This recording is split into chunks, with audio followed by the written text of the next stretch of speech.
Grow Garden is a popular Roblox game about growing plants. But your child hasn't grown any plants in real life.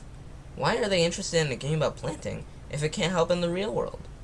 To people who play it regularly, this outlook on the game is hilarious. The game was never about growing plants, but maintaining a loop of progression that eventually leads to spending money. The developers of the game have crafted it in a way so you'll keep playing until someone else stops you. What it is and what it isn't. Grow Garden is a simulator game where you plant seeds to get money and buy better seeds. However, breaking the loop of average gaming at the time, the seeds are only available for a certain amount of time. They randomly became obtainable for 5 minutes, and afterwards you'll have to wait for another chance. This encourages the use of seed trackers. That way you can tell what's in stock without playing. When you do claim your seeds, however, you likely won't stop by planting them. By making the rest of the game easy to start and get attached to, you might find yourself playing for hours before realizing it. The game doesn't teach you about growing plants. It only encourages wasting your time like other simulator games. Admin abuses. Don't get worked up over the name. It's just a way for developers to directly interact with players live, usually 1 hour before an update. The developers of the game abuse their admin powers and wreak havoc on the game. Most of the time, the havoc only makes progressing easier. Because of this, lots of players rush in to get free stuff and get a little bit ahead of the rest. Little do they know, everyone attends them. Admin abuses are a tactic to get lots of players playing at once, and it works far too well. On August 23rd, Grow Garden reached 22 million players playing it at once. These numbers reached news platforms, and they gathered that it was the most popular game in the world.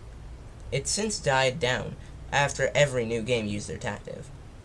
But it invented two major new game tricks and convinced the platform that they were necessary to succeed. Events.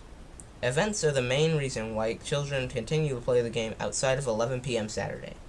These are limited time events that demand all your attention in hopes of getting everything, costing you hours and hours to provide precise and streamlined planting and harvesting digital crops. Limited time items would be fun if it wasn't for the fact that there was always an event active. Kids must have caught on by now. Limited time stuff isn't special if there's always more limited stuff to go around. But sometimes all that matters is, I was around for Easter 2025. I'm special. In the end, stuff like Candy Blossom got outshined by newer items. My experience. I'll admit that I fell into the trap for a while.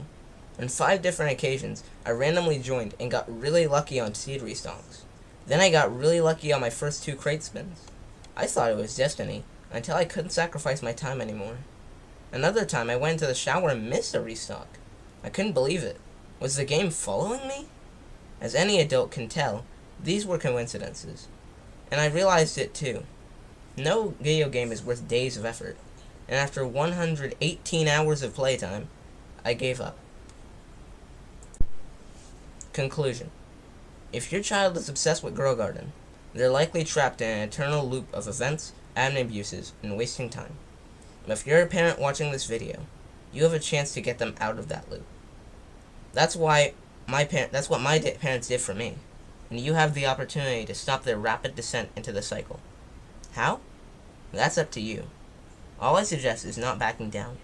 Children can be harsh judges of parental behavior, but if you stay strong, you can fix it.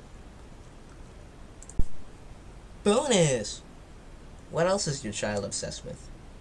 Grow Garden might be an infinite cycle of time wasting, but it's actually the protagonist in another story, Steal a Brain Rot. Steal a Brain Rot does everything Grow Garden does, except to the extreme, encouraging players to spend as much as possible and play for extended periods. This video can apply to both Grow Garden and Steal a Brain Rot players. Be aware of other games that follow the same doom loop, and remind your child to stay away from them. The most annoying part of these games is that they aren't fun unless a developer makes them interesting. Encourage kids that want to continue playing Roblox to play more engaging games that don't follow a loop. I hope this video reaches parents who are willing to make a change.